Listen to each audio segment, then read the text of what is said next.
C'est pour ça que je nous ai dit que toute terre, bien qu'elle ait été donnée à l'homme, mais parce que la terre n'est pas seulement un objet physique, mais aussi devient un objet de contestation spirituelle parce qu'elle appartient à Dieu. Et il est important que nous puissions comprendre la dimension spirituelle de tout territoire que nous voulons occuper. Alléluia. Notre influence sur un territoire doit considérer les deux enjeux, l'enjeu physique, mais aussi l'enjeu spirituel.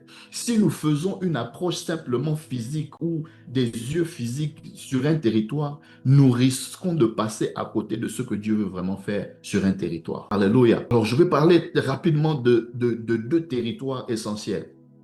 Et j'ai déjà eu à l'introduire un peu déjà dès le départ. Le premier territoire, c'est le territoire de nos cœurs. Je nous ai dit que Dieu est intéressé par les cœurs de l'homme parce qu'il a donné la juridiction de la terre aux hommes. Donc le véritable territoire que Dieu cherche à conquérir en premier, c'est celui de l'homme et non celui de la terre physique. La Bible dit dans Proverbe 23, le verset 26, la Bible dit, mon fils, donne-moi ton cœur. Luc, le chapitre 17, le verset 21 dit, le royaume de Dieu est au-dedans de vous. Au-dedans de vous, il ne parlait pas de nos intestins, il ne parlait pas de notre estomac, il ne parlait pas de notre cerveau, mais il parle de nos cœurs.